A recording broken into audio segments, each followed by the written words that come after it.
Installé depuis 5 années à Roussillon, dans la cité des Ocres, avec les produits de sable, de pigments que j'utilise déjà depuis de nombreuses années, depuis que je suis artiste. J'ai pris ce chemin ce chemin de matière en fait, un chemin de texture, un chemin d'épaisseur, un chemin qui donne l'envie de toucher. Alors ce qui est intéressant pour moi, c'est d'avoir ce terrain, ce sable même, là où j'existe, de pouvoir le traduire ici et de façon solide, je veux dire de façon vraiment concrète, que ça tienne. C'est vraiment la région de Roussillon qui est dans mes œuvres. C'est vraiment... voilà.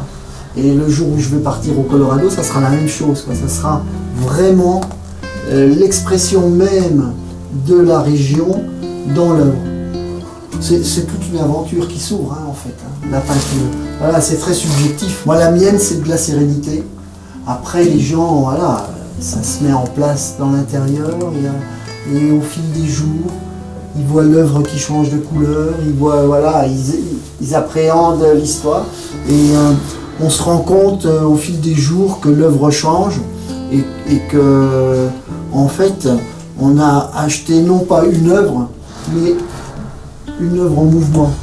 Donc c'est ça la différence des pigments naturels. C'est la raison pour laquelle je suis heureux d'être là. Parce que j'en exprime vraiment toute la profondeur. C'est vraiment fait dans une légèreté extrême, c'est-à-dire que je ne me préoccupe pas du résultat. J'ai un ami qui dit la beauté est dans le cœur de celui qui regarde. C'est très vrai. C'est un écrivain, John Edward Thorne. Alors j'aime cet instant créateur parce que tous mes potentiels sont à ce moment-là calmes et détendus et puis je laisse faire. Et voilà. Alors c'est récurrent chez moi à la porte, tous les signes, et puis l'électronique, et puis des rondeurs qui commencent à se mettre en route par-ci, par-là. Et j'aime bien aussi le travail à thème, j'aime bien qu'on me commande quelque chose de spécifique parce que c'est un exercice de style à ce moment-là.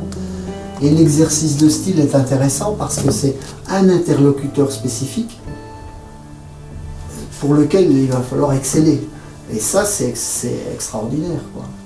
J'ai remarqué que j'avais même plus besoin d'écouter de la musique en créant, quoi. J'étais vraiment dans le silence, c'était suffisant. Pour moi, c'est une façon de voir la société dans laquelle je vis. Donc moi, je la vois plutôt belle, je la vois plutôt sereine, je la vois plutôt équilibrée. Voilà.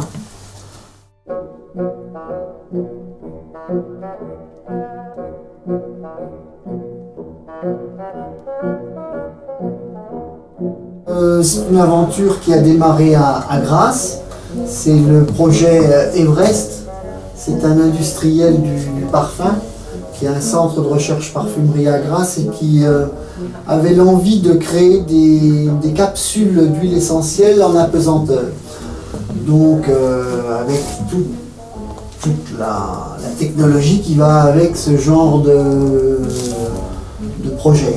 Le projet Everest, c'est un partenariat France-USA et ce projet a abouti, ce projet est réussi. Les petites billes, les petites capsules sont créées en apesanteur avec différentes huiles essentielles et cette sphère symbolise cette réussite, c'est-à-dire ce projet Everest qui voilà, le plus haut sommet du monde. Voilà, ils ont réussi un challenge technique incroyable et donc je suis heureux d'avoir été choisi pour symboliser artistiquement et poétiquement cette aventure technologique transformée, quoi.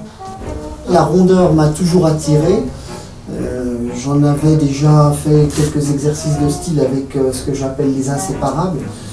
Des œuvres pareilles qui se touchent mais qui sont très très lisses par rapport à mon travail de matière qui lui est plutôt rugueux, on va dire. Voilà, primaire.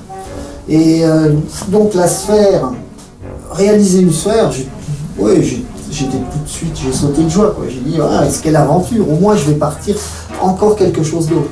Et puis il y a énormément, je me suis régalé avec les pigments, quoi, parce que j'ai une multitude de pigments, des mélanges, j'ai fait une cuisine incroyable. C'est un arc-en-ciel de pigments.